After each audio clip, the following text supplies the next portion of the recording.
Okay, so today I saw some videos by Tony Gaskin, who has, I guess he's like a relationship coach or whatever, and dude made some really good points. I just want to summarize like the last couple of points that he made because I thought they were just so good that it's like, yeah, he basically made a point of like women should not be living off of men's money because what men buy they own, and obviously like you aren't a slave. He also made there was another video that I watched before this one where he made a point that I thought was really good. I guess like some women are, they keep talking about like femininity and like submissiveness, and even the red pill bros are doing that too, where they're like, oh, if your girl's not giving you sex every day and your girl's a stay-at-home girlfriend, everyone's trying to like define these gender roles to tell you like what is ideal and why what they have is so good.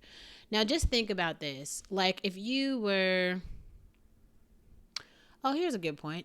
Okay, so let's say that you are Starbucks, the company, and I am a customer. Okay, so obviously, like, you have a product that people want, the coffee. People like coffee. Like, here I am with coffee. It's not Starbucks coffee, but it's coffee. Love it. Love a cup of coffee. I'm the customer. I'm going to come to Starbucks and get some coffee if it's like, if there's not a better coffee shop because like Starbucks, it's a decent cup of coffee. I mean, I'm not like, I wouldn't call myself a coffee snob. Well, maybe I am a coffee snob, but I'm going to drink some Starbucks. I'm going to drink a frap. Okay. I'm going to drink matcha from Starbucks if it's available, if there's nothing better, right? Anyway, so what if I came in and I was like, I have $5. So like I'd have no intent to like steal from the company. Like I have some money to like buy some coffee and I like coffee, so I'm going to spend my $5 on the coffee.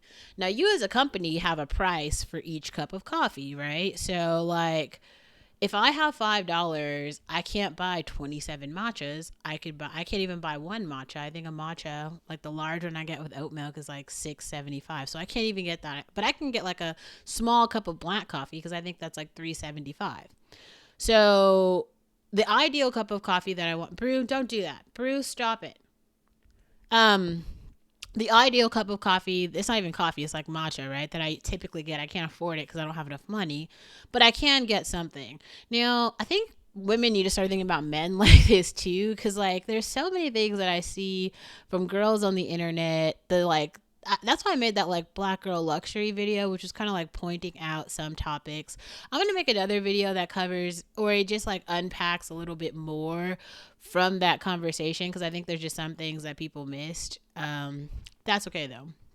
So if men are like if women are like Starbucks, then men are like the customer or me in this case. So the way that women think about Starbucks, right? Maybe you have like a coffee budget, maybe you don't. I don't know. But also, like, if you don't have a coffee budget, this is also a really good part of the conversation because there's some men who like don't have any women, right? And they don't have any money to do anything with any women. Now, obviously if you have a coffee budget, then you're in this position where like you have choices. You can go to Starbucks, you can pick which Starbucks you're going to go to. Maybe you can go to Phil's or Pete's. If you're a coffee snob, you can go wherever you get your snobby coffee, right? Like what we have like Filthy Monkey out here. I'm sorry, Frothy Monkey. That's a really popular spot. Lots of places, right, where you can get coffee. And you can take your $5 and go wherever you want, and you're gonna get a cup of coffee. But remember, like you did some planning, right? Because you have a job and you have other responsibilities. You have money coming in. You have a literal budget, something that is on the calendar that's systemic. Is going to happen every month, every week, every day, depending on how often you get paid. And then from that budget, with the other responsibilities that you have, you can afford coffee. It's a luxury item. That's how like I think more women need to start talking about men, relationships, just really every single thing. Like black girl luxury gets to be a thing because there's a lot of women who have just prioritized economic stability and being members of society. Now, I thought Tony also made a really great point about daddy's girls, which is also something I see a lot as well. He talked about daddy's girls and he talked about Christianity, and I kind of want to echo this sentiment for a second. And I'm going to understand, I'm going to explain, excuse me, what I'm saying. So there's this idea amongst religious people that because they are aware of the fact that there are people who are not religious, that they themselves are better than those people because they are religious. They're kind of like sacrilegious people as opposed to being ethical. Ethical people who I think, even there are people who are ethical and religious. And then there are people who are just like ethical. So like Bill Maher is like a person who's like not religious but extremely ethical, I think. And then like Michael Knowles is like a person who's like religious and ethical. And then there's like, maybe not to be funny, but I think like TD Jakes, right, is just a person who's just like religious. Ethical, I don't know. Like a lot of his like the things and actions that he's done have kind of proven to be kind of like unethical. Hanging out with Diddy, hanging out with characters who are just like non-moral, valueless, right? Um you that doesn't mean he's not religious, right? Like he's still religious. It's just that like in practice, walking the walk, how does that look? I also saw Kimberly talk about this, which I thought was funny. It does seem like in the black community there's like a double standard. So it's kind of like, oh yeah, like you can ignore all of the like foul play from the black church and the black community because maybe you are a member of the black church and so you're trying to like save face in some way. So if you just continue to preach a message that is like you are so blah blah blah, then the rest of the people will believe it. The fact of the matter is this: the real world exists, and so that's what Tony was getting at.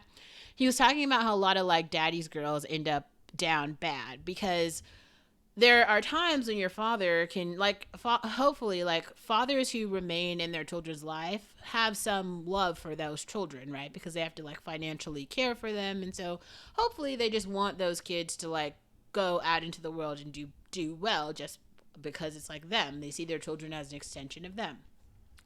I just feel like I'm familiar with a lot of cases where like that isn't even the case. Like people just have kids they like actually like do not like their own children, which is a very strange. Like I said, abortion. I'm gonna get some T-shirts, like, cause it's just like we need to make it so serious. This is so funny with this cat tree. Oh my god! Wow. Okay. Hold on. I'm sorry. This is just so funny. My kitten's with a cat tree. I'm gonna come right back. Hold on.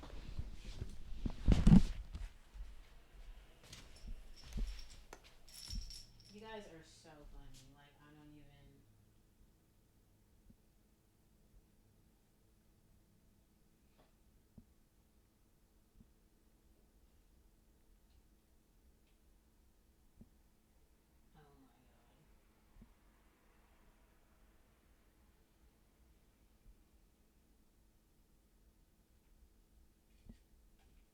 Oh my god. Oh my god. Seriously, for real.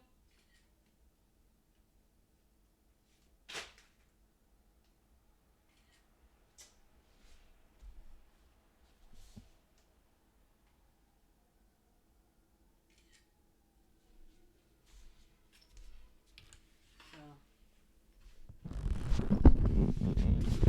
Sorry. Is this even still on? Yeah, the kitten got on the cat tree and now he's on top of the coffee maker. I don't even. Whatever. Uh, so like, um, oh, the daddy's girls. Okay, yeah. So there are people. This is so funny. My fucking kitten's literally on top of the coffee maker. Perk, get down. Like what the? All right. Which